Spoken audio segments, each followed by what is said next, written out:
आदाब नाजरीन, Saiyaara news TV में आपका खैर मकदम है। आइए देखते हैं कुछ अहम खबरें।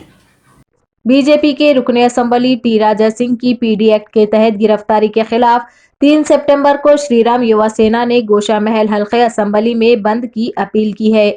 आज श्रीराम युवा सेना के लीडर्स प्रेस कॉन्फ्रेंस से खिताब करते हुए इल्जाम लगाते हुए कहा कि मजलिस इत्तेहादुल मुस्लिमीन की हिदायत पर चीफ मिनिस्टर के चंद्रशेखर राव ने राजा सिंह के खिलाफ गैर कानूनी तौर पर मुकदमा दर्ज करते हुए उन्हें जेल में डाल दिया।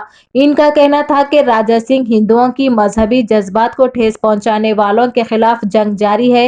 मंसूबाबंदी करते हुए राजा सिंह को गिरफ्तार किया गया है। श्री राम युवा सेना ने हल्के के तमाम तिजारती इदारों और दफातर को बंद रखने की अपील की है। बीजेपी के कॉरपोरेटर राकेश जायसवाल ने टीआरएस हुकूमत पर इल्जाम आयद किया है कि इन्होंने माइनॉरिटीज के वोट हासिल करने के लिए कॉमेडियन मुनव्वर फारूकी को हैदराबाद में प्रोग्राम रखने की इजाजत दी है। उन्होंने राजा सिंह की जेल से रिहाई के लिए गोशा महल के गौशाला पहुंचकर गौ माता की पूजा की और मीडिया के नुमाइंदों को मुखातिब किया।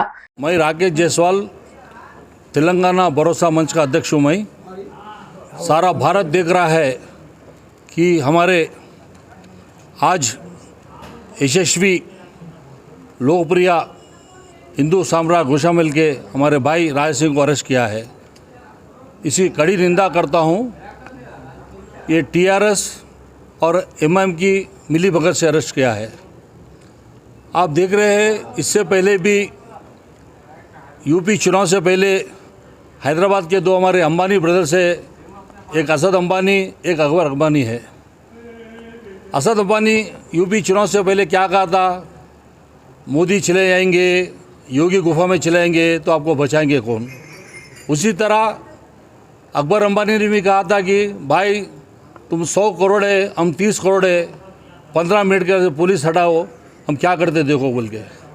मैं तेलंगाना पुलिस से और केसीआर से कहना चाहता हूँ कि भाई जब ये बात बोले फिर उनको पीडी एक्ट में क्यों करें आप टीएस पुलिस है या टीआरएस के पुलिस है। आप एक छोटे से मुनव्वर फारूकी जो हमेशा हमारे भगवानों के खिलाफ काम करता है, कम से कम 18 स्टेटों में बैन किए, उस स्टेट को हमारे केटीआर साहब स्पेशल उनको बुला के आओ हैदराबाद में प्रोग्राम करो बोल के।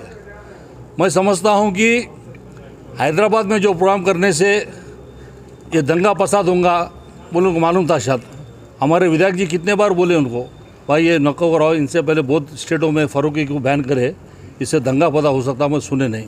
मैं समझता हूँ कि ऐसा दंगा फसाद करने से उनको माइनॉरिटी वोट मिल के जो टीआरएस की हुकूमत ख़त्म हो रही बोल के ख़तरा था, वो ख़तरे को पूरा करने के लिए उसको बुलाया समझता हूँ मैं।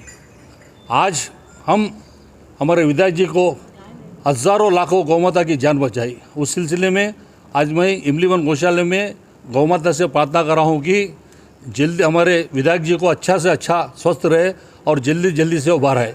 भारत माता की जय, गौ माता की जय। का ताला टूटेगा, राजा भाई छूटेगा। जेल का ताला टूटेगा, राजा भाई छूटेगा। राजा भाई संघर्ष करो, हम तुम्हारे साथ हैं। राजा भाई संघर्ष करो, हम तुम्हारे साथ हैं। जय गौ माता, जय गौ माता।